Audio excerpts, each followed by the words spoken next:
आज 31 जुलाई है और आज की वो तारीख है जो 1980 में यानी कि 1980 में तारीख में यानी कि हिस्ट्री में दर्ज हो गई। इसी दिन इंडियन म्यूजिक वर्ल्ड के बहुत बड़े फनकार हमें अलविदा कह गए। जी बिल्कुल सही, हम बातें कर रहे हैं मोहम्मद रफ़ी साहब की, जिनकी रूहानी आवाज आज भी हम सबके मन को सहलाती है। बात 30 जुलाई 1980 की है। शाम में प्रोड्यूसर डायरेक्टर जी ओम प्रकाश की फिल्म आसपास के सॉन्ग्स की रिकॉर्डिंग चल रही थी। आनंद बख्शी साहब थे, लक्ष्मीकांत प्यारेलाल जी थे। एक सॉन्ग की रिकॉर्डिंग रफ़ी साहब कर चुके थे, जिसके बोल थे शहर में चर्चा है, पंजाबी टच का ये सॉन्ग था। डुएट था लता दी के साथ। और दूसरा सॉन्ग था सिर्फ 4 लाइन का, जो बैकग्राउंड में प्ले होना था। पहले सॉन्ग की रिकॉर्डिंग होते होते देर हो गई थी, तो रफ़ी साहब ने कहा कि ये जो 4 लाइन वाला सॉन्ग है उसकी रिकॉर्डिंग हम कल कर लेते हैं। जाहिर सी बात थी, सब राजी हो गए।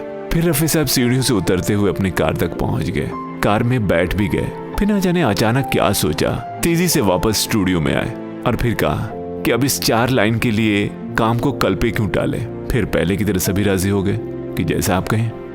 फिर रिकॉर्डिंग शुरू हुई, कंप्लीट हुई और फिर रफ़ी साहब मुस्कुराते हुए इत्मीनान से घर के लिए निकल गए।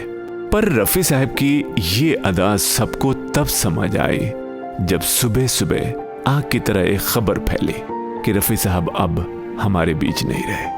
आधी रात उनको हार्ट अटैक आया था और वो इस दुनिया को अलविदा कह गए। म्यूजिक वर्ल्ड में एक सन्नाटा सा छा गया, शून्य की स्थिति आ गई और वो शून्य आज भी हमारे आसपास ही है।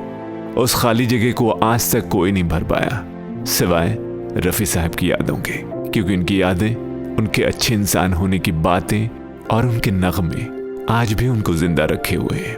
एक ट्रिब्यूट रफ़ी साहब को मेरी तरफ से यानी कि आरजे आदिल की तरफ से, वही जिंदगी के आखिरी 4 लाइंस फिल्म आसपास से यादों में शामिल जरूर रखिएगा। शुक्रिया। तेरे आने की आस है दोस्त, शाम फिर क्यों उदास है दोस्त। महकी महकी फिजा ये कहती है तू कहीं आस पास है दोस्त, तू कहीं आस पास है दोस्त।